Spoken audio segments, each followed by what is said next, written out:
Just want to thank David and NYU for setting this up and for inviting me. I did notice that I am the only one who is giving Washington's point of view today, and it's not really Washington's point of view, but what I am going to talk about is what Washington can do about its supposed state-owned enterprise problem.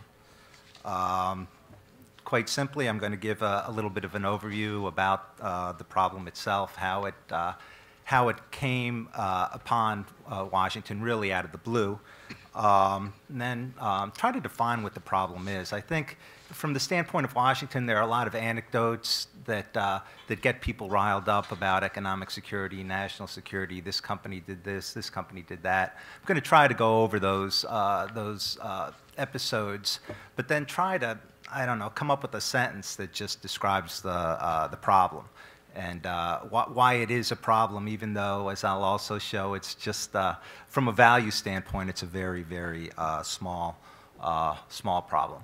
Then I'll kind of provide the basic policy framework, how Washington is dealing with the issue of state-owned enterprises from China, and then provide some policy options, of which there are several. All right, what is a Chinese SOE? By virtue of the fact that you're here, I don't have to tell you. I think the key point, the key bullet is the last one, and it's that the management of state-owned enterprises and state-controlled enterprises, we can call them mixed use, or not mixed use, mixed ownership enterprises, those are sensitive to the government, and I think everybody agrees with that. So what came out of the blue? What happened? Why do we, why am I here? I think that Chinese state-owned enterprises, they became an issue to U.S. policymakers really in 2005. That was a watershed year. That was the year that Lenovo announced its purchase of IBM, Big Blue, not of IBM, but of its personal computer business. Again, IBM was trying to get rid of that business anyway. Interestingly enough, even though Lenovo has ties in its history to the Chinese government, it's obviously a Hong Kong company.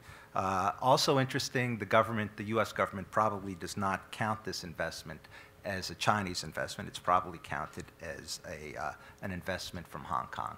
I tried to get some clarity on that, and it's confidential, so I couldn't. The other big investment in 2005, or attempted investment, was the China National Offshore Oil Corporation's attempt to purchase Unocal. That generated tremendous criticism. I don't know, some of you may be too young to remember it, but it was really stinging and surprising, I think, especially for China. Now, as important as those were, I think we have to go back a couple more years to a small firm called MagnaQuench, whose, I'm going to discuss that episode a little bit later, but I think that what happened there set the stage for a lot of policy angst about the potential dangers or problems caused by investment by China's state-owned enterprises in the United States. So, this is two views of the value of Chinese foreign direct investment in the United States. It's in blue, and you probably can't see it. The reason you can't see it is because it is less than, on a historical cost position, it's less than 0.5% of the total value of foreign direct investment in the United States. And mind you, this is just all FDI from China, okay? A subset of that is state-owned enterprise investment from China, so that's even smaller, okay? The next view, you might argue, well, it's true that Chinese investors have been investing more rapidly in recent years. Is that correct? Yes, that's true. But in 2012, FDI inflows from China were still less than 1% of total FDI inflows from the world. So it's, by value terms, it's not an issue. Now, I know somebody mentioned, in the crowd mentioned Dan Rosen. Dan is part of the Rhodium Group, and I think they also track Chinese foreign direct investment, and their numbers are dramatically larger. Part of that is due to ownership issues. Many state-owned enterprises from China invest out of places like Bermuda, and so some U.S. statistics actually count those investments out of Bermuda and not China. But the position figure on the left is actually based on the left bar is based on ultimate beneficial owner, and you know, that's still small. So whatever, we know Chinese investment is getting bigger. Chinese foreign direct investment from SOEs in the U.S. economy is rising, but it's still relatively small, no matter what measure you use. So given the size of FDI, what's the problem? Well, I think from the business standpoint and also from the U.S. economic security standpoint, the problem is that these companies make their decisions based on policy. Not always, but you know, it's kind of a management by exception situation when the government of China is willing to let these companies follow its overall direction and make its foreign direct investment decisions on its own. But then if there are key policy issues, like what industries are you going to invest in, what is the goal of your investment, is it natural resources or acquisition of technology, it's clear that the companies, the state-owned enterprises and state-controlled enterprises, take their cues at certain times and in certain areas from the Chinese government. There's also the linkage with national security. Cyber espionage in the telecom field comes to mind, that is of great concern to U.S. policymakers. State-owned enterprises also concern U.S. businesses and policymakers because they have certain advantages in their business models.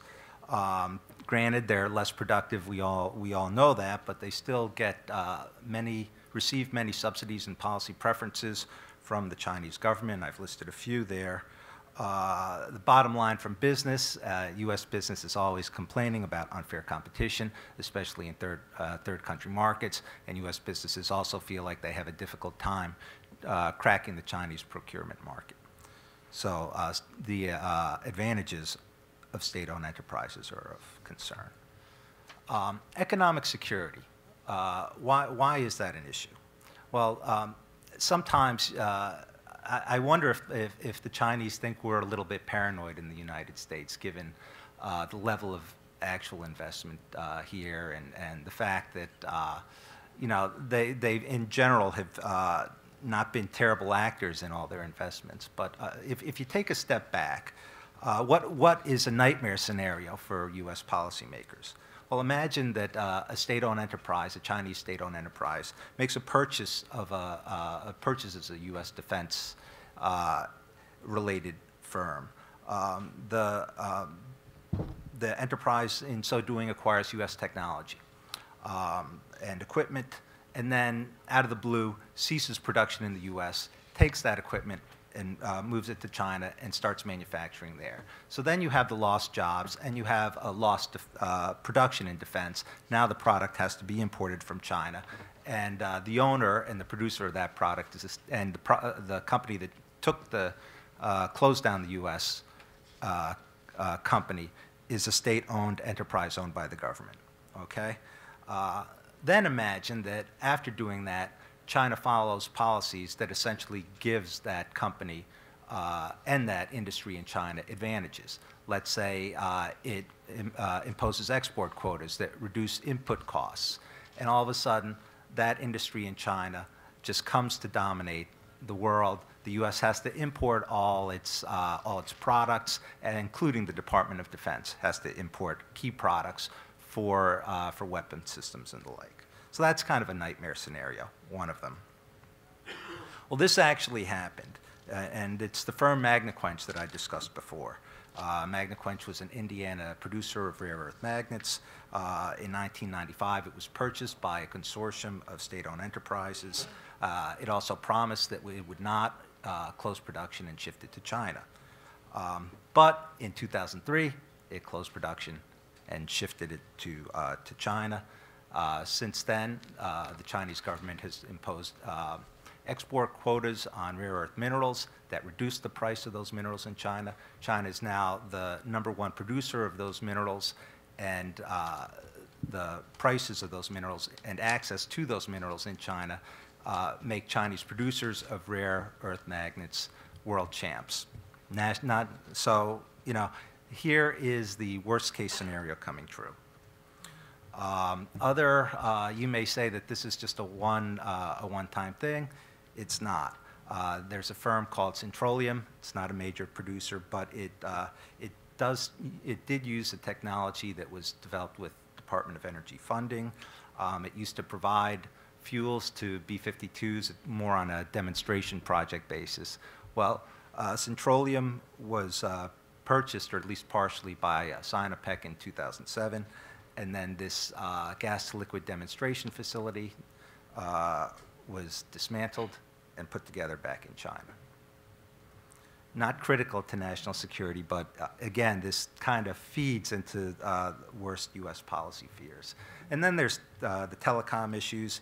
ZTE, for instance, has gotten a lot of negative press for its violation of the U.S. embargo for certain products to Iran.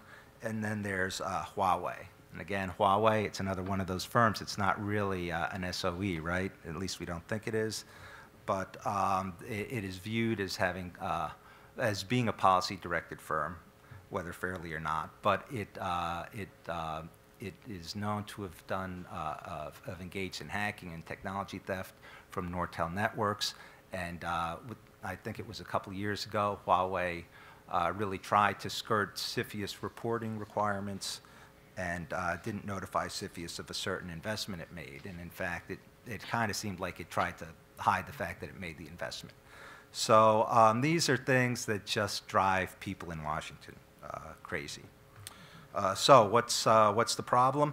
I'd say the problem is that China's state-owned enterprises are a policy issue in the United States because the acquisition of physical and intangible assets, that includes technology, human capital, and markets by firms owned or controlled by an assertive government threatens U.S. commercial interests and national security. So what is Washington doing about it? Well, what else would you do? You would try to attract foreign investment from China, including from SOEs. The U.S. economy is actually, as you know, operating below potential still, and states and certain congressmen are actively courting investment by China's state-owned enterprises. There's even a federal agency called Select USA, which actually helps with this. Now, so on the one hand, the U.S. government is trying hard to attract foreign direct investment. But on the other hand, we try to screen it and make sure it's safe. So who does that? That's CFIUS, the Committee on Foreign Investment in the United States. It reviews the national security implications of foreign investments in U.S. companies. And notification to CFIUS is actually voluntary, but most companies do it. The other thing we've done in the past, or that we've done that's important is monitoring various things that state-owned enterprises do. We do this through the Securities and Exchange Commission that collects data when companies want to list on U.S. exchanges. There are also numerous laws and regulations that SOEs have to comply with, as do other foreign investors. And we monitor, we collect data. In general, the United States has adjusted its policies since this 2005 watershed year. The policy adjustments include FINSA, the Foreign Investment and National Security Act, which strengthens CFIUS. There have been concerns about the accuracy of Chinese accounting.